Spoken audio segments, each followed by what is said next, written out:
Hello friends, welcome to our YouTube channel arithmetic to advance. आज के इस video में हम 24 जुलाई 2023 के शिफ्ट फोर्थ के मैथ्स के क्वेश्चन सोल्व करेंगे। बाकी पीडीएफ आपको टेलीग्राम चैनल पर प्रोवाइड कर दी जाएगी, वहां से आप पीडीएफ डाउनलोड करके रख सकते हैं। चलिए फटाफट से क्वेश्चन नंबर फर्स्ट से शुरू करते हैं। तो यहाँ पर आपको ये दे रखा है, तो इसका मान आपको कैलकुलेट करना था। यहाँ पर देखिए 4 कॉमन लेते तो इधर बटे में पहुँचा देते, यानी कि आपके पास y माइनस का 1/y बराबर कितना आ जाता, 13/4 आ जाता। अब यहाँ पर आपको दोनों साइड जो है स्क्वायर कर देना था। जब दोनों साइड स्क्वायर कर देते हैं, यहाँ पर दोनों साइड स्क्वायर कर देते हैं, तो आपके पास क्या बन जाएगा, यानी कि इधर y का स्क्वायर प्लस 1/y स्क्वायर, और ये यहाँ पर प्लस का 2 आता, इधर ये आपके पास -2 आता, इधर प्लस का 2 हो जाता, यानी कि 169/16, और ये प्लस का 2 हो जाता। ये 32 ऊपर ऐड करते तो इसमें कितना बन रहा है, यानी कि 201 बन रहा है, और बट्टे में 16 का भाग लगाते तो 16 एकम 16 और 16 दूनी 32, और शेषफल बचा 9/16। आपके पास आंसर आ गया। नेक्स्ट देखिए, दिए गए व्यंजक का सरलीकरण कीजिए। अब यहाँ पर देखिए ये वैल्यू आपको नंबर्स में दे रखे हैं, ऑप्शन में नंबर्स दे रखे हैं, तो आप थीटा बराबर या तो 0 डिग्री रख लीजिए या 90 डिग्री रख लीजिए। थीटा बराबर 90 डिग्री रख लीजिए या फिर थीटा बराबर 0 डिग्री रख लीजिए। अब देखिए रखने के लिए 45 डिग्री, 60 डिग्री ये भी रख सकते हैं आप, 30 डिग्री भी रख सकते हैं, बट यहाँ पर कैलकुलेशन जो है वो आपकी डिफ़िकल्ट हो जाएगी। तो 90 डिग्री या 0 डिग्री रख लीजिए, कैलकुलेशन डिफ़िकल्ट नहीं होगी। मैं यहाँ पर 90 डिग्री रख कर कैलकुलेट कर रहा हूँ। ऊपर 1 और प्लस में 90 डिग्री रखते तो साइन 90 डिग्री की वैल्यू यहाँ पर आपके पास जो है ये आपके पास होती है 1, और ये प्लस में 0 हो जाती कोस 90 डिग्री की, और ये 0 और ये प्लस 1, यानी कि ऊपर 2 बन रहा है और बट्टे में 1, और बराबर आपके पास 2 आंसर आ जाता। नेक्स्ट देखिए, x + 1/x बराबर आपको ये दे रखा है, तो इसका मान कैलकुलेट करना था। तो वैसे ही हम यहाँ पर दोनों साइड स्क्वायर कर देते हैं, तो x² + 1/x²। अब यहाँ पर +2 आता, उधर भेज देते, यानी कि 9 का स्क्वायर माइनस का 2 हो जाता, यानी कि 81 में से -2 करते तो ये 79 बच जाता। अब 79 ये बचा है, फिर से यही प्रोसेस हम फिर से अप्लाई करेंगे, तो x⁴ हो जाएगा, प्लस 1/x⁴ हो जाएगा, और ये +2 आता, इधर आकर -2 हो जाएगा वैसे ही। तो ये 79 का स्क्वायर और -2।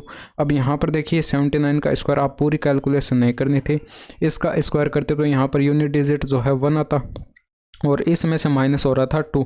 अब 1 में से तो 2 जाएगा नहीं, अब इसके पहले भी कुछ नंबर्स रहे होंगे, यानी कि 1 से पहले, तो उनसे एक हासिल लेते, यहाँ पर 11 बन जाता, और 11 में से 2 जाता, तो यूनिट डिजिट जो है आपके पास 9 आता, और यूनिट डिजिट से जो है आपके पास ऑप्शन नंबर फर्स्ट आंसर आ जाता। एक व्यक्ति अपने माल पर लागत मूल्य से x% अधिक मूल्य अंकित करता है और अंकित मूल्य पर 12% की छूट देता है। यदि उसका लाभ 10% है तो x% और लाभ प्रतिशत के बीच का अंतर ज्ञात कीजिए। अब यहाँ पर देखिए उसका लागत मूल्य आप अगर 100 मान लेते तो इसका x% जब कैलकुलेट करेंगे, अब देखिए 100 इसीलिए माना है कि इसका कितना भी परसेंट कैलकुलेट करें उतना ही आएगा। जैसे कि यहाँ पर x% इसका कैलकुलेट करेंगे तो x ही आएगा, यानी कि इसमें x अगर ऐड कर दें तो ये अंकित मूल्य आ जाएगा। अंकित कर दिया, ठीक है, और इसके बाद अंकित मूल्य पर 12% की छूट दी गई। अब 12% का मतलब क्या होता है, 3/25, 3/25 यानी कि 25% की छूट दी गई, तो 25% की छूट दी गई, ये मार्क प्राइस था। और इस पर यहाँ पर देखिए 22/25 कैलकुलेट कर लेंगे, क्योंकि 25 में से 3 कम में बेची जा रही है, तो ये 22/25 करते तो ये आपके पास सेलिंग प्राइस आ जाता।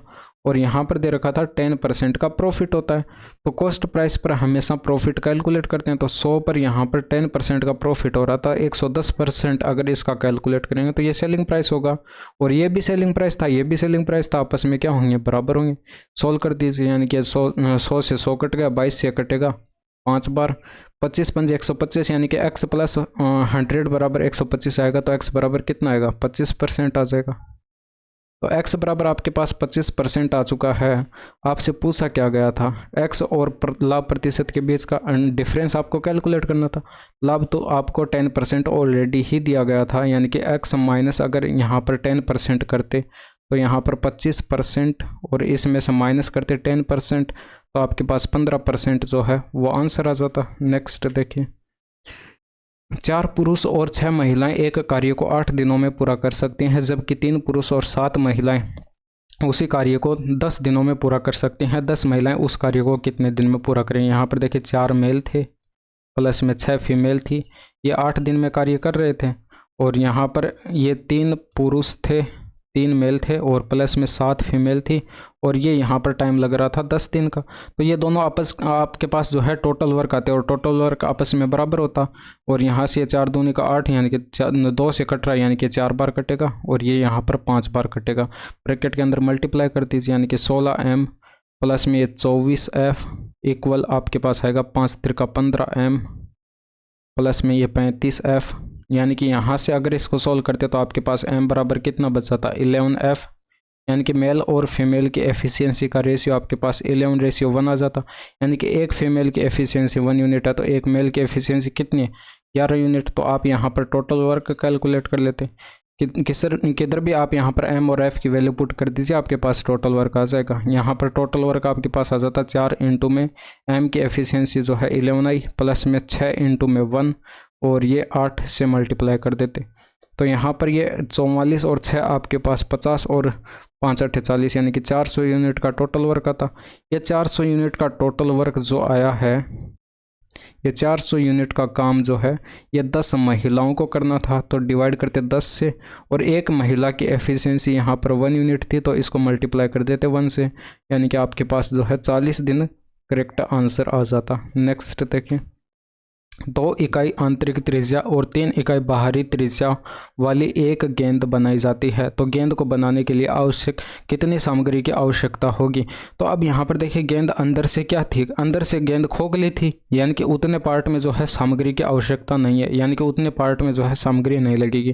तो हम बाहरी आयतन कैलकुलेट करते हैं, पूरी गेंद का आयतन कैलकुलेट कर लेते हैं और उसमें से आंतरिक आयतन कैलकुलेट करके घटा देते हैं। तो सीधा डायरेक्ट फॉर्मूला यूज़ करते हैं हम 4/3 पाई इंटू में कैपिटल आर का क्यूब और माइनस स्मॉल आर का क्यूब, यानी कि ये फॉर्मूला यूज़ करते हैं। तो 4/3 पाई की वैल्यू हमें रखनी नहीं थी और ब्रैकेट में बाहरी त्रिज्या आपको 3 दे रखी थी, यानी कि कैपिटल आर की वैल्यू 3 माइनस करते स्मॉल आर की वैल्यू 2, यानी कि ये आपके पास कितना आ जाता है 4/3 इंटू में यहाँ पर देखिए ये आपके पास मैं सीधे डायरेक्ट लिख रहा हूँ। अब यहाँ पर देखिए 3 का क्यूब 27 होता और 27 में से माइनस करते 8, यानी कि आपके पास 19 बचता और 19 4 76/3 पाई आपके पास जो है करेक्ट आंसर आ जाता। यानी कि ऐसे डायरेक्ट आपको कैलकुलेशन करनी आनी चाहिए। एक खंभा 9030 सेंटीमीटर लंबा है, यह 6:7:8 के अनुपात में केसरिया सफ़ेद और हरे रंग से रंगा गया। खंभे के हरे भाग की लंबाई आपको बतानी थी, तो यहाँ पर ये 6:7:8 के अनुपात में ये रंगा गया था, और यहाँ पर इनका टोटल करते तो आपके पास 21 यूनिट खंभे की लंबाई आती। बट क्वेश्चन में कितना बोला गया 9030 सेंटीमीटर है, यानी कि इसका कितना गुना दे रखिए यहाँ पर, तो ये 21 का भाग लगा देते 21 4 84, यानी कि 4 बार गया, और 6 बचा 21 3 63, यानी कि 430 गुना ये डाटा दे रखा है। हमसे हरे भाग की लंबाई पूछी गई थी, तो यहाँ पर हरे भाग, यहाँ पर देखिए केसरिया का ये 6 यूनिट था और सफ़ेद का यहाँ पर 7 यूनिट था, और ये हरे रंग का जो है यहाँ पर ये 8 यूनिट था। तो हमें यहाँ पर ये हरे रंग वाले यानी कि ग्रीन रंग की लंबाई बतानी थी, तो ये भी आपके पास 8 यूनिट ना होकर 8 का 430 गुना हो जाती, यानी कि 8 तिरका 24, 8 चौके 32 और 2 34, यानी कि 3440 सेंटीमीटर जो है वो आपके पास करेक्ट आंसर आ जाता। निम्न का मान ज्ञात कीजिए। अब देखिए इसमें कैलकुलेशन जो है वो माइंड में होने वाली कैलकुलेशंस है। आपको बोर्ड मास का नियम जो है वो आपके माइंड में फिट होना चाहिए कि पहले क्या चीज़ सोल्व करते हैं हो और बाद में क्या, यानी कि यहाँ पर पहले स्क्वायर ब्रैकेट सोल्व करते हैं, फिर उसके अंदर कर्ली ब्रैकेट है, कर्ली ब्रैकेट को सोल्व करते हैं, फिर उसके अंदर छोटी ब्रैकेट है तो छोटी ब्रैकेट सोल्व करते हैं। तो हम अंदर से चालू करते हैं इसको सोल्व करना। यहाँ पर ये 4 दूनी का 8 होगा, 8 13 में से जाएगा तो 5 बचेगा, और ये 7 8 56 और 5 61 होगा, 61 यहाँ पर 63 में से जाएगा तो 2 बचेगा, और 2 का भाग लगाएंगे 80 के अंदर 40 आएगा, तो यहाँ पर ये 220 में 40 ऐड करेंगे तो 260 आंसर। तो कुछ लिखने की आवश्यकता थी इस क्वेश्चन में, कोई आपको कुछ भी लिखने की आवश्यकता नहीं थी, सारी की सारी कैलकुलेशन माइंड में थे हो जानी चाहिए थी। कोई धनराशि 8% की वार्षिक साधारण ब्याज की दर से कितने समय में स्वयं की 3 गुनी हो जाएगी, तो वो राशि मान लीजिए P है, 8% rate of interest time T मान लीजिए, डिवाइड करते हैं 100 से, तो वो राशि यहाँ पर 3 गुना हो रही थी, यानी कि इसमें से ये तो अमाउंट था, इसमें से अगर हमने वो राशि मानी थी वो घटाते तो ये आपके पास ब्याज आता, यानी कि 2P का ब्याज आता, P से P कट जाता, 4 से कटता 2 बार, 4 से कटता 25 बार। अब यहाँ से 2 से ये 2 भी कट रहा है, यानी कि बराबर 1 आता, तो वो T बराबर आपके पास 25 वर्ष जो है वो आपके पास करेक्ट आंसर आ जाता। नेक्स्ट देखिए, 18 सेंटीमीटर त्रिज्या वाले दो समान वृत्त एक दूसरे को इस प्रकार काटते हैं कि प्रत्येक एक दूसरे के केंद्र से होकर गुजरता उभयनिष्ठ जीवा की लंबाई आपको बतानी थी। तो सबसे पहले यहाँ पर दो सर्किल बना लेते हैं, एक सर्किल ये, और आपको यहाँ पर जो त्रिज्या जो है आपको ये समान दे रखी थी, तो ऐसा ही एक वृत्त यानी कि उसकी त्रिज्या भी इतनी ही बना लेते हैं। यानी कि दोनों एक दूसरे को इस प्रकार काटते हैं कि एक दूसरे के केंद्र से होकर जाते हैं, और इनकी उभयनिष्ठ जीवा अगर खींचो तो कुछ इस प्रकार से इनकी उभयनिष्ठ जीवा होगी। और यहाँ से अगर इसके यहाँ पर देखिए इस वाले वृत्त के केंद्र को अगर इस बिंदु से मिला दूँ तो ये इस वाले वृत्त की त्रिज्या होगी, और यहाँ से अगर इसको मिला दूँ तो ये इस वाले वृत्त की त्रिज्या होगी, और यहाँ से अगर ये मिलाऊँ तो यहाँ पर ये तो दोनों वृत्त की त्रिज्या होगी। और त्रिज्या आपको बता रखी थी कि 18 सेंटीमीटर की त्रिज्या, दोनों वृत्तों की त्रिज्या कितनी है 18 सेंटीमीटर। तो यहाँ से लेकर ये यहाँ तक इस वाले वृत्त की त्रिज्या, और यहाँ से लेकर यहाँ तक इस वाले वृत्त की त्रिज्या, और ये इन दोनों वृत्तों की त्रिज्या होगी। तो आपस में ये भुजाएं क्या होंगी, बराबर होंगी, यानी कि समबाहु त्रिभुज बन रहा है।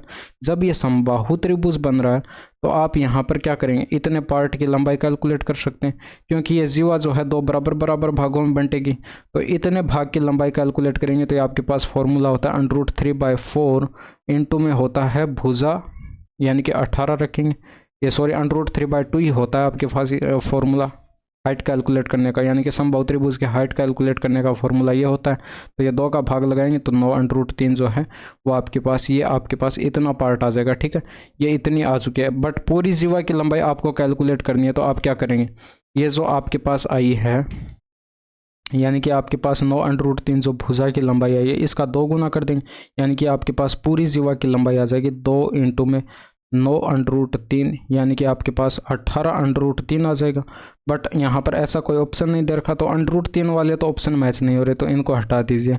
अब यहाँ पर √ के अंदर 27 बचा, तो √ के अंदर 27 बनाने की कोशिश कीजिए। यहाँ पर देखिए 6 इंटू में 3 लिखेंगे तो ये आपके पास हो जाएगा, और √3, अब 3 को √ के अंदर लेकर जाएंगे तो ये इसका स्क्वायर हो जाएगा, यानी कि √ के अंदर 9 बन जाएगा, और 3 ऑलरेडी पहले से ही था, तो 9 × 27 यानी कि 6 √ 27 आपके पास जो है वो करेक्ट आंसर होगा, यानी कि ऑप्शन नंबर 4 जो है वो आपका राइट आंसर था।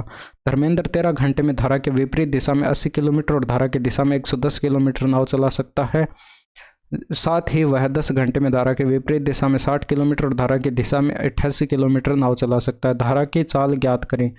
तो यहाँ पर आपको दे रखा था 80 किलोमीटर वह धारा के विपरीत दिशा में, यानी कि x - y। अब यहाँ पर x जो है वो नाव की चाल थी, और y जो है ये धारा की चाल थी, ये आपको यहाँ पर ध्यान में रखना है।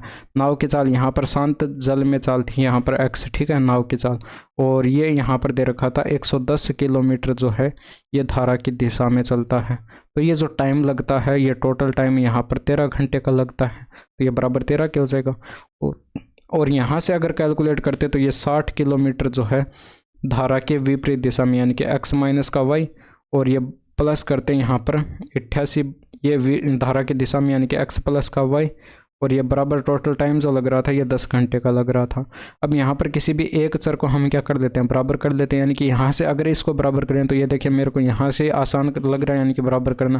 तो ये पहली इक्वेशंस को यहाँ पर देखिए 240 बना लेंगे ऊपर, ठीक है। इसको 240 बनाने के लिए इसको 3 से मल्टीप्लाई करना होगा, और यहाँ पर 240 बनाने के लिए 4 से मल्टीप्लाई करना होगा। तो फाइनली जो आपके पास इक्वेशंस आएंगी वो यहाँ से आपके पास आएगी 240, ये आपके पास हो जाएगा 240 बटे x - y, और ये प्लस के अंदर ये 330 बन जाएगा, और ये बटे में x + y, और ये बराबर 13 × 3 = 39 बनेगा। और यहाँ से ये बनेगी 240 बटे x - y, और ये प्लस के अंदर 8 × 4 = 32 हासिल 3, ये 35, और ये बटे में x + y, और ये बराबर 40। अब यहाँ से इन इक्वेशंस को सॉल्व कर लीजिए, यानी कि यहाँ से अगर माइनस करेंगे तो ये चिन्ह चेंज हो जाएंगे, ये इससे कट जाएगा, और यहाँ पर x + y जो है दोनों के बट्टे में आ रहा है। ऊपर देखिए 330 में से ये 352 घटाते तो यहाँ पर ऊपर माइनस का 22 बचता, ये बराबर -1 बचता, यानी कि माइनस से माइनस कट जाता। x + y बराबर कितना आया, 22 आया। तो x + y बराबर जो है वो आपके पास 22 आ चुका है। एक समीकरण तो आपके पास ये आ चुकी है। अब जैसे ही आप x + y की वैल्यू यहाँ पर रखते, इस x + y की जगह 22 रखते, तो ये 22 पंजे 110 यानी कि 5 बार कट जाता। अब 5 इधर लाकर इस 13 में से माइनस करना है, इस 3 को छोड़ देना। 3 तो हमने मल्टीप्लाई किया था इक्वेशंस को, तब ये हमारे पास ये आई थी, ठीक है। तो 5 ये इधर लाकर घटाएंगे 13 में से, तो यहाँ पर 8 बचेगा, यानी कि 80/x माइनस का y बराबर जो है 8 बचेगा। 8 से कट गया 10 बार, 8 से ये यहाँ पर 10 बार कटेगा और यहाँ से जो है बराबर 1 आएगा, यानी कि x माइनस वाई की वैल्यू आपके पास कितनी आई है, 10 आई है। तो x माइनस वाई की वैल्यू आपके पास 10 आ चुके हैं। तो आपके पास ये 2 समीकरण बन चुके हैं। अब यहाँ से आप इन दोनों समीकरणों को सॉल्व कर लेंगे और x यहाँ पर देखिए धारा की चाल पूछी गई थी, तो y कैलकुलेट करना था आपको, यहाँ पर y कैलकुलेट करना था। तो ये x प्लस का y बराबर आपके पास आया था 22 और x माइनस का y बराबर आया था आपके पास 10। तो इन दोनों इक्वेशंस को सॉल्व करते तो y तो यहाँ पर कट रहा है, तो हम यहाँ पर जब माइनस करेंगे तो दोनों चेंज यहाँ पर चेंज क्या हो जाएंगे, चेंज हो जाएंगे। अब यहाँ पर y बच जाएगा, यानी कि x से x कट जाएगा 2y और ये बराबर आपके पास आ रहा है 12, यानी कि y बराबर आ रहा है 6 किलोमीटर प्रति घंटे। आपके पास आंसर आ जाएगा। नेक्स्ट देखिए, अब दिए गए पाई चार्ट का ध्यानपूर्वक अध्ययन कीजिए और निम्नलिखित प्रश्न का उत्तर दीजिए। अब यहाँ पर आपको स्कूल द्वारा भुगतान के लिए उपयोग की गई कुल राशि रुपए में कितनी है ये बतानी थी, और ये पूरा फंड जो है वो 10 लाख का दे रखा था। Source of funds in school, यानी कि ये वाला ग्राफ नहीं देखना हमें। Uses of funds by school, यानी कि यूजेस आपको देखना है, और पेमेंट के लिए इसने कितना उपयोग किया, 11% उपयोग किया, 11% उपयोग किया। और यहाँ पर 100% की वैल्यू आपको 10 लाख दे रखी थी, तो 11 इंटू में ऊपर रखेंगे 10 लाख, तो यहाँ पर ये आपके पास 3 2 5 1 0 रहेगा और ये बट्टे में 100 रख दीजिए, क्योंकि 100% की वैल्यू थी। तो ये 100 से यहाँ पर ये 2 0 कट जाएंगे और यहाँ पर 4 0 बचे, यानी कि 11 और आगे 4 0 लगा दीजिए, यानी कि 1,10,000 जो है वो आपके पास करेक्ट आंसर होता। नेक्स्ट देखिए, अब यहाँ पर P बराबर Q बराबर आपको ये दे रखा था, R बराबर भी दे रखा था, इसका मान आपको कैलकुलेट करके बताना था। तो अगर आप यहाँ से अगर इसको सॉल्व करते थोड़ा सा, तो 1/2 यहाँ पर देखिए पूरे में से कॉमन आ रहा है, तो यहाँ पर ब्रैकेट के अंदर ये बच जाता 1 प्लस का P और प्लस में ये बच जाता 1/1 प्लस का Q और ये बच जाता 1 प्लस ये प्लस में 1/1 प्लस का R। अब यहाँ से अगर आप इसको देखिए प्रॉपर मेथड से अगर इसको सॉल्व करना चाहते हैं तो इस साइड +1 कर दीजिएगा, इस साइड भी +1 करने पड़ेगा, और यहाँ पर भी +1 और इस साइड भी +1 और इस साइड भी +1 और इस साइड भी +1। तो ये आपके पास 1 + P 1 + Q 1 + R की वैल्यू आ जाएगी। इनको थोड़ा थोड़ा सॉल्व कर लीजिए और यहाँ पर इनकी वैल्यूज़ पुट कर दीजिएगा, आपके पास आंसर आ जाएगा। बट एग्ज़ाम में हमें शॉर्ट मेथड से सॉल्व करना रहता है, तो यहाँ पर जो है मैं आपको इसका शॉर्ट मेथड बता देता हूँ। इनका शॉर्ट मेथड ये होगा, देखिए यहाँ पर x बराबर z मान लीजिए, x बराबर y बराबर z मान लीजिए, ठीक है, और ये बराबर मान लीजिए 1 के हैं। तो यहाँ पर जब 1 इनको सभी को 1 कर देंगे तो ये आपके पास क्या बन जाएगा, p क्या बन जाएगा 1/1 + 1 यानी कि 1/2, यानी कि p बराबर बनेगा 1/2। अब मैं यहाँ पर क्या करूँगा, दोनों साइड प्लस का 1 कर दूंगा। जब दोनों साइड +1 किया तो ये आपके पास इधर 3/2 बन जाएगा, यानी कि 1 + P की वैल्यू कितनी आई, 3/2 आई। तो इसी तरह से यहाँ पर भी आपको ये करना था, यानी कि आपके पास 1 प्लस का Q की वैल्यू भी कितनी आएगी, यह भी आपके पास 3/2 आएगी, और यहाँ से आपके पास जो वैल्यू आएगी ये भी आपके पास 1 + R की वैल्यू जो है ये भी आपके पास 3/2 आएगी। जब आप इनकी वैल्यूज़ यहाँ पर रखेंगे क्वेश्चन के अंदर, तो यहाँ पर मैं आपको बता देता हूँ, ये 1/2 एक करके मैं आपको बता देता हूँ। यहाँ पर देखिए 1 + P की जब वैल्यू रखेंगे यहाँ पर 1 + P की वैल्यू आपके पास 3/2 आई थी, तो बट्टे के बट्टे में यहाँ पर 2 है तो 2 ऊपर चला जाएगा, तो ये आपके पास 2/3 बनेगा ब्रैकेट में, ठीक है। तो इसी तरह से ये तीनों पद जो है आपके पास इसी तरह से 2/3 और ये भी 2/3 और ये भी 2/3। तो मैं डायरेक्ट लिख रहा हूँ। अब यहाँ पर ऊपर से 2 कॉमन आ रहा है, तो 2 कॉमन आकर यहाँ पर ये 2 से कट जाएगा, ऊपर 1/3 1/3 प्लस 1/3 ये बचा, यानी कि ऊपर से देखिए 3 यहाँ पर एलसीएम आ जाएगा, ऊपर 1 + 1 + 1 करेंगे तो ये 3 बन रहा है, तो 3/3 आपके पास 1 आंसर आ जाता। नेक्स्ट देखिए, 6 मजदूर किसी काम को 16 दिनों में पूरा कर सकते हैं। काम के लिए 10 मजदूर उपलब्ध हैं, लेकिन ये काम 8 दिन में ख़त्म करना है। इस काम को समय पर पूरा करने के लिए और कितने मजदूरों को बुलाया गया। अब यहाँ पर देखिए 6 मजदूर थे और ये आपको यहाँ पर 10 मजदूर उपलब्ध थे, ठीक है, लेकिन ये काम 8 दिन में ख़त्म करना है। तो 10 मजदूर तो पहले से थे, हमने मान लिया यहाँ पर x मजदूर जो है वो और चाहिए होंगे और ये काम 8 दिन में कंप्लीट होना चाहिए, तो ये टोटल वर्क होगा। अब यहाँ पर टोटल वर्क तो आपको ये दे रखा था कि 6 मजदूर 16 दिन में काम कर सकते हैं, यानी कि 6 इंटू में 16 ये आपके पास टोटल वर्क होगा, और ये आपस में क्या होंगे, बराबर होंगे। तो 8 दूनी का 16, यानी कि x + 10 बराबर 12, तो x बराबर कितना आ जाएगा, 2 आ जाएगा, यानी कि 2 अतिरिक्त मजदूरों की आवश्यकता होगी। नेक्स्ट देखिए, एक समबाहु त्रिभुज की भुजा 12 सेंटीमीटर है, त्रिभुज का क्षेत्रफल क्या होगा। तो समबाहु त्रिभुज का क्षेत्रफल हम कैलकुलेट करने का फॉर्मूला हमारे पास जो है ये होता है √3/4 इंटू में भुजा स्क्वायर, यानी कि 12 इंटू में 12 करते हैं तो ये आपके पास 36 √3 आ जाएगा, और 36 √3 आ जाएगा तो 36 इंटू में √3 की वैल्यू 1.732 रखेंगे, और 36 से इसको मल्टीप्लाई कर दीजिए। 36 दूनी 72 का 2 आ जाएगा, हासिल 7, 36 3 108, 36 3 108, और ये आपके पास हासिल 7 आई थी तो 115 का 5, हासिल आएगी 11। अब यहाँ पर 36 को 7 से मल्टीप्लाई करते हैं तो 7 3 का 21, और 42 ये 252, ठीक है, 252 में 11 ऐड करेंगे तो 263, हासिल 26, और ये 36 और 26 आपके पास 62, यानी कि 62.35 जो है वो आपके पास लगभग में आंसर हो जाएगा। ठीक है, दिए गए त्रिभुज ABC में DE पैरेलल है BC के, यदि BC बराबर 8 सेंटीमीटर है और DE बराबर 6 सेंटीमीटर है, और ADE ट्रायंगल AD का क्षेत्रफल 90 सेंटीमीटर स्क्वायर है, तो यहाँ पर ट्रायंगल ABC का क्षेत्रफल बताना था। तो यहाँ पर अगर ये DE जो है इस BC के समांतर खींची गई है तो ये दोनों ट्रायंगल आपस में क्या होंगे, समरूप होंगे, और समरूप होंगे तो हमें पता है कि एरिया ऑफ ट्रायंगल ABC पूरे ट्रायंगल का क्षेत्रफल, और यहाँ पर एरिया ऑफ ट्रायंगल ADE इन दोनों के क्षेत्रफल का अनुपात जो है इनकी संगत भुजाओं के अनुपात के वर्ग के बराबर होता है, ये आप सभी को पता होगा।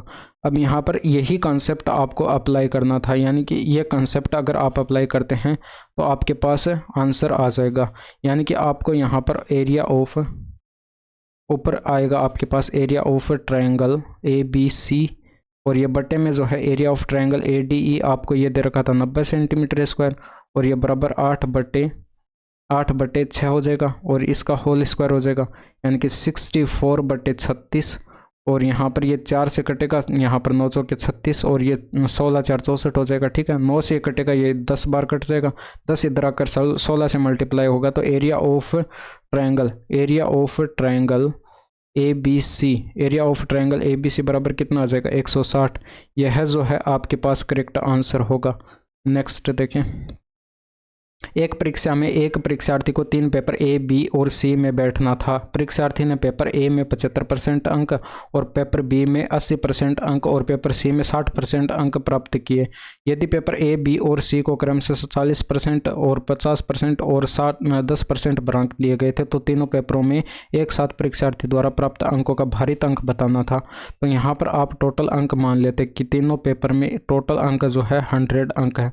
अब ये 100 क्यों माना ये भी आपको अभी पता चल जाएगा। यहाँ पर देखिए 3 पेपर हैं A, B और C, और इनका भारांक आपको दे रखा था। ठीक है, तो भारांक मैं यहाँ पर लिखूंगा। अब देखिए यहाँ पर 100 इसलिए माना था कि यहाँ पर देखिए भारांक आपको 40% दे रखा था पेपर A का, और पेपर B का 50% और पेपर C का 10%। तो ये परसेंटेज कैलकुलेट करेंगे जब इसका 40% तो 40 ही होगा, जब 50% कैलकुलेट करेंगे तो 50 ही होगा, 10% कैलकुलेट करेंगे तो 10 ही होगा। इसलिए यहाँ पर 100 अंक जो है हमने यहाँ पर मान लिए टोटल। अब यहाँ पर प्राप्तांक लिखूंगा मैं, प्राप्तांक यानी कि उसके द्वारा प्राप्त किए गए अंक। तो प्राप्त किए गए अंक कितने होंगे, 40 का यहाँ पर देखिए 75%, पेपर A में 75% प्राप्त किया था, तो 75% अगर 40 का कैलकुलेट करते हैं तो ये यहाँ पर कितना आ जाएगा, ये 30 हो जाएगा। अब यहाँ पर देखिए कैलकुलेशन आपके माइंड में चलने चाहिए, 40 इंटू में 75/100 करते तो ये 25 3 75, 25 100 को 100, 4 से 10 बार कटता, यानी कि 10 इंटू में 3 30 आता। तो ये कैलकुलेशन आपके माइंड में चलनी चाहिए। और यहाँ पर ये 80% पेपर B में 80% प्राप्त कर रहा था, यहाँ पर देखिए 80% अंक। जब इसका 80% कैलकुलेट करेंगे तो ये 40 हो जाएगा, 8 5 40, और इसका यहाँ पर 60%, जब 10 का 60% कैलकुलेट करते हैं तो ये तो आपके पास 6 आएगा। अब यहाँ पर इन तीनों का टोटल कर लीजिए। जब तीनों का टोटल करेंगे तो ये 30, ये 40, ये 6, यानी कि 76 जो है यहाँ पर टोटल अंक प्राप्त किए उसने। 76 अंक प्राप्त किए कितने में से? टोटल 100 थे, 100 में से और मल्टीप्लाई करते हैं 100 से, तो ये आपके पास 76% जो है वो करेक्ट आंसर आता। नेक्स्ट देखिए, अब यहाँ पर ये कोट थीटा जो है इसको लिख सकते हैं आप कोस थीटा बटे साइन थीटा। कोस थीटा बटे साइन थीटा, ए मल्टीप्लाई में इसको इधर भेज दीजिए, यानी कि बी बटे ए आ जाएगा। तो कोस थीटा की वैल्यू आपके पास कितनी आ चुकी है? ए आ चुकी है। और साइन थीटा की वैल्यू आपके पास कोस थीटा की वैल्यू बी और साइन थीटा की वैल्यू ए आ चुकी है। तो यहाँ से आपके पास ऊपर जो है कोस थीटा की जगह बी रखेंगे तो ये बी स्क्वायर बन जाएगा, माइनस ए रखेंगे तो ए स्क्वायर बन जाएगा ये, और यहाँ पर ये बी स्क्वायर बन जाएगा और ये प्लस में ए स्क्वायर, यानी कि आपके पास करेक्ट आंसर होता है। नेक्स्ट देखें, एक बेईमान दुकानदार 20 रुपये प्रति किलो पर खरीदे गए आम को 30 रुपये प्रति किलो पर बेचता है और वह 1 किलो के बजाय 800 ग्राम ही देता है। दुकानदार का वास्तविक लाभ प्रतिशत ज्ञात कीजिए। तो इस तरह के क्वेश्चन में आपको करना ये रहता है, एक साइड कॉस्ट प्राइस लिखिए, एक साइड सेलिंग प्राइस लिखिए। अब वह 20 रुपये प्रति किलो दे रहा था, यानी कि एक्चुअल में उसका रेट जो था 20 रुपये था और बेच कितने में रहा था? 30 में। तो सेलिंग प्राइस की जगह रखेंगे 30। अब जितना उसे तोलना था वो हम यहाँ पर लिखेंगे, 1 किलो में 1000 ग्राम होते हैं तो 1000 ग्राम सेलिंग प्राइस के नीचे लिखेंगे। जितना उसने तोला 800 ग्राम, यानी कि वो हम कॉस्ट प्राइस के नीचे लिखते हैं, क्योंकि उसके पास से तो यहाँ पर 800 ग्राम का ही सामान गया। अब यहाँ पर इसको मल्टीप्लाई करते हैं, देखिए रेशियो कैलकुलेट कर लीजिए, आपके लिए आसान रहेगा। यहाँ पर 3 0 से ये 3 0 काट दीजिए, यानी कि 8 दूनी का 16 और ये 30 गुणा 1 यानी कि 30, और यानी कि 16 की वस्तु 30 में बेची जा रही है। तो कितने का प्रॉफिट हो रहा है? 14 का प्रॉफिट हो रहा है। 14 का प्रॉफिट हो रहा है कितने पर? 16 पर गुणा कर देते हैं 100 से, तो प्रॉफिट परसेंटेज आ जाएगा 4 चौके 16, 25, ये चौके 100 और ये 2 से कटेगा 2 बार और ये 7 बार, 25 7 175 बटे 2 करेंगे तो 175 बटे 2 करेंगे तो 87.5% आपके पास ये करेक्ट आंसर आ जाएगा। नेक्स्ट देखें, दिया गया चार्ट 10वीं कक्षा के विद्यार्थी द्वारा विभिन्न विषयों में प्राप्त अंकों को दर्शाता है। तो यहाँ पर यदि कुल अंक 1800 हैं तो सामाजिक विज्ञान में प्राप्त अंक ज्ञात करें। तो यहाँ पर सोशल साइंस में प्राप्त अंक आपको बताने थे, तो ये 1800 जो है केंद्र पर बना कोण 360 डिग्री का होता है, ये 360 डिग्री की वैल्यू आपको दे रखी थी, यानी कि कितना गुना दे रखे? 5 गुना दे रखे। आप 360 डिग्री को 5 से मल्टीप्लाई करना 1800 ही आएगा। तो ये 5 गुना दे रखे, तो आपके पास यहाँ पर सोशल साइंस का पता करना था, यानी कि सोशल साइंस का 72 डिग्री दे रखा, तो ये भी आपके पास 72 डिग्री ना होकर 72 का 5 गुना हो जाएगा, 5 दूनी का 10, 36, ये 360 आंसर। नेक्स्ट देखिए, रीमा अपनी मासिक आय का 35% खाद्य वस्तुओं पर और शेष का 15% कपड़ों पर खर्च करती है। वह शेष आय का 40% बचाती है। यदि उसका मासिक वेतन 27,500 है तो वह प्रति माह कितनी बचत करती है? तो मासिक वेतन आपको 27,500 दे रखा था, ठीक है। इसका यहाँ पर 35% खाद्य वस्तुओं पर खर्च कर देती है, यानी कि 7/20 हो जाएगा, यानी कि 20 में से 7 ये खर्च कर देती है तो 13/20 बचा। और यहाँ पर ये आपके पास जो है 15% कपड़ों पर, यानी कि 3/20 इसकी फ्रैक्शन वैल्यू, यानी कि 20 में से यहाँ पर 3 खर्च कर देती है तो यहाँ पर ये 17/20 बचा। अब यहाँ पर ये इतना यहाँ पर अमाउंट बचा है, इसका 40% बचाती है, तो यहाँ पर ये सीधा कैलकुलेट करेंगे 2/5, यानी कि ये 2/5 इसकी फ्रैक्शन वैल्यू होती है तो 2/5 ही इसका कैलकुलेट कर लेंगे तो उसकी बचत आ जाएगी। यानी कि यहाँ से अगर इसको काटते तो ये 20 पंजे 100, यानी कि 2 0 से तो ये 2 0 गायब, और 5 चौके 20, ये 4 बार कटा, और ये 5 पंजे 25 और ये 5 पंजे 25, और ये 2 से कटेगा ये 2 बार, ठीक है। अब यहाँ पर ऊपर मल्टीप्लाई करेंगे तो ये 13 पंजे 65 का 5 आएगा और हासिल आएगी 6, 65 और 6 71, और ये मल्टीप्लाई कर देते 17 से और डिवाइड करना था 2 से, यानी कि 17 पंजे 85 का 5, हासिल आती 8, और 17 और 8 आपके पास होता 25 का 5, और फिर से आपके पास आती हासिल आपके पास 17, ये हासिल आती 2, और 17 7 119 और 2, यानी कि 121 आता, और ये बट्टे करना था 2, यानी कि 6 दूनी का 12।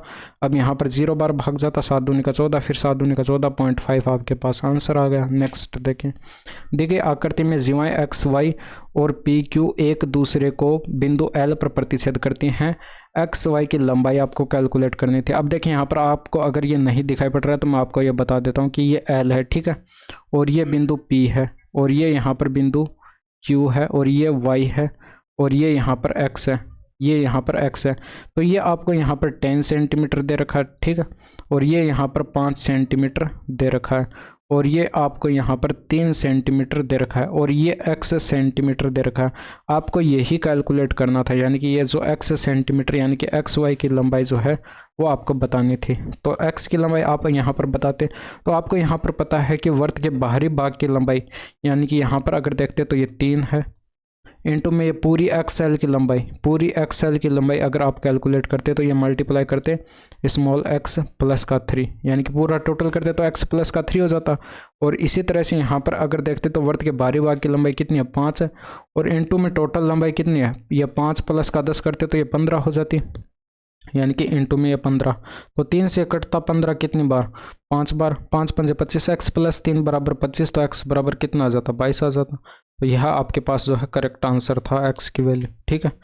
यदि यहाँ पर ये है तो k का मान बताना था। अब यहाँ पर देखिए ये आपको यहाँ पर 2 दे रखा है, ठीक है, पहले ब्रैकेट सोल्व करते हैं तो ये प्लस का 2 और ये प्लस का 10, यानी कि कितना हो रहा है, 12 हो रहा है, और ये माइनस अंदर गुणा कराते तो ये माइनस का 12 हो जाता, और ये माइनस जो दे रखा है ये माइनस जैसे ही अंदर लाते तो ये तो प्लस बन जाता, और यहाँ पर ये 16 दे रखा था, प्लस का 16 दे रखा था, प्लस का 8 बटे के माइनस का 2 दे रखा था, ठीक है, ऐसे लिख दिया, और यहाँ पर ये बाहर था 13, ठीक है, और ये बराबर 20 के।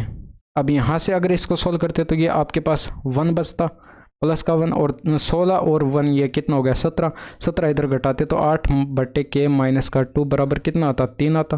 तो 8 बराबर 3 के माइनस का 6 आता, तो 3 के बराबर कितना आता, 14 आता, तो के बराबर कितना आता, 14 बटे 3 आ जाता। यह आपके पास करेक्ट आंसर था। नेक्स्ट देखें, एक नाव धारा के दिशा में 80 किलोमीटर की दूरी 8 घंटे में तय करती है, जबकि धारा के विपरीत दिशा में समान दूरी तय करने में 10 घंटे का समय लगता है। शांत जल में नाव की चाल ज्ञात कीजिए। तो सेम जैसे ही हमने पिछले वाला क्वेश्चन किया था वैसे ही यहाँ पर कर लीजिए, एक्स नाव की चाल और वाई धारा की चाल। तो यहाँ पर x आपको कैलकुलेट करना था। अगर यहाँ पर देखिए 80 किलोमीटर की दूरी देखिए धारा की दिशा में, तो 80 किलोमीटर धारा की दिशा में x प्लस वाई, और यह टाइम जो लग रहा था वो आपको 8 घंटे का दे रखा था, यानी कि यहाँ से अगर सॉल्व करते तो ये 10 बार कट जाता। तो x प्लस वाई की वैल्यू कितनी आ गई, यहाँ से 10 आ गई। तो x प्लस वाई की वैल्यू आपके पास 10 आ गई, और यहाँ से अगर सॉल्व करते तो दूसरी समीकरण आपको दे रखी थी, ये उसी दूरी को यानी कि 80 किलोमीटर की दूरी को विपरीत दिशा में तय करने में जो है इसको यहाँ पर 10 घंटे का टाइम लगता।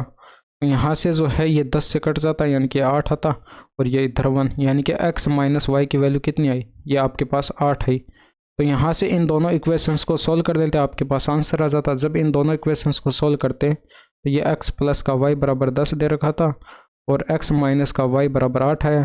तो यहाँ पर दोनों इक्वेशंस को ऐड कर लेते, क्योंकि हमें तो x चाहिए, तो यहाँ पर दोनों इक्वेशंस को ऐड करते तो ये कट जाता, और 2x बराबर कितना आता, 18, यानी कि x बराबर कितना आ जाता, 9 किलोमीटर प्रति घंटे जो है वो आपके पास करेक्ट आंसर होता। नेक्स्ट देखिए, R, S और T एक कार्य को क्रमशः 20, 15 और 10 दिनों में पूरा कर सकते हैं। R शुरू से लेकर अंत तक कार्य करता है और S और T एकांतर दिनों में बारी बारी से कार्य करते हैं, जिसे T पहले दिन से कार्य शुरू करता है और कार्य कितने दिनों में पूरा होगा ये आपको कैलकुलेट करके बताना था। तो यहाँ से अगर देखते, ये आपको दे रखा है R जो है 20 दिन में कार्य कंप्लीट कर सकता है, और ये S जो है ये 15 दिन में, और ये T जो है ये आपको दे रखा था 10 दिन में। तीनों का एलसीएम ले लीजिए, यानी कि एलसीएम आपके पास 60 आता। तो 3 यूनिट इसकी एफिशिएंसी, 4 यूनिट इसकी एफिशिएंसी और 6 यूनिट इसकी एफिशिएंसी। अब यहाँ पर आप देखते कि पहले दिन ये R तो देखिए R तो हमेशा काम करता है, ठीक है, शुरू से लेकर अंत तक काम करता है, ये आपको दे रखा था। S और T एकांतर दिनों में कार्य करते हैं और T पहले दिन इसकी सहायता करता है, यानी कि T जो है पहले दिन इसके साथ कार्य करेगा, ठीक है। अब एकांतर दिन पर कार्य करते हैं, अगले दिन यहाँ पर R तो काम करेगा ही, लेकिन T नहीं आएगा, S आएगा अब, ठीक है। इसके बाद यहाँ पर इसी तरह से ये पैटर्न जो है आगे भी चलता जाएगा। हम टोटल देख लेते हैं कि 2 दिन में कितने यूनिट का काम हो रहा है। तो 2 दिन के अंदर यहाँ पर R जो है ये 3 यूनिट का काम करता है, और S जो है ये T जो है ये 6 यूनिट का, ये 3 यूनिट का, S 4 यूनिट का। तो यहाँ पर टोटल 2 दिन के अंदर कितने यूनिट का काम हो रहा है, 6 3 9 और 7 16 यूनिट का काम हो रहा है।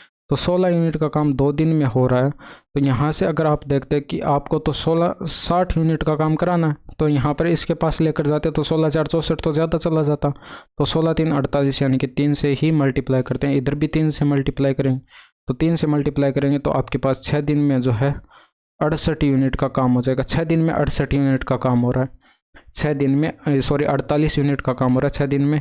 तो यहाँ पर शेष काम कितना बचा, यानी कि अगर शेष काम अगर यहाँ से कैलकुलेट किया जाए शेष काम, तो ये आपके पास है यहाँ पर 60 टोटल था, इसमें से 48 हो चुका है। तो अब यहाँ पर 12 यूनिट का काम बचा। अब ये 12 यूनिट का काम बचा है, ये काम करने के लिए आएगा कौन। यहाँ पर देखिए एस पर एंड हो रहा है, तो ऐसे करते करते करते करते लास्ट में 2 के पैर बने होंगे और यहाँ पर भी एस पर काम एंड हुआ, यानी कि अब जो है टी की बारी आएगी। ठीक है, यानी कि आर तो करेगा ही करेगा काम, इसके साथ यहाँ पर टी काम करेगा। तो आर यहाँ पर 3 यूनिट का काम करता है, टी यहाँ पर 6 यूनिट का काम करता है। तो ये दोनों मिलकर 9 यूनिट का काम कर देंगे।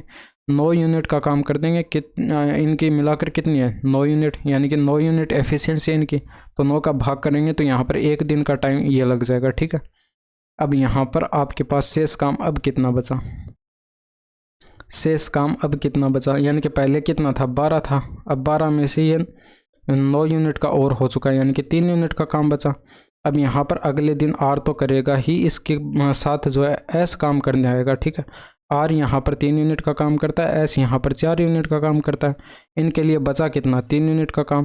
तो ये दोनों मिलकर यहाँ पर करेंगे काम, ये दोनों मिलकर काम करेंगे कितने यूनिट का 3 यूनिट का, और 7 इनकी एफिशिएंसी है। तो 3/7 दिन का टाइम यहाँ पर ये और लग जाएगा। अब टोटल नंबर ऑफ डेज अगर देखें यहाँ पर, तो 6 दिन तो ये रहे और 1 दिन ये रहा और 3/7 दिन ये रहे, यानी कि टोटल नंबर ऑफ डेज जो है आपके पास कितने आ जाएंगे 6 1 7 सही 7 सही 3/7 जो है इतने दिन लगेंगे।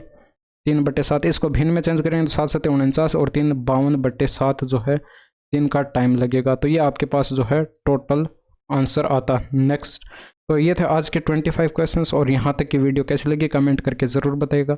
That's all for today, thank you, धन्यवाद, बाय बाय, टेक केयर।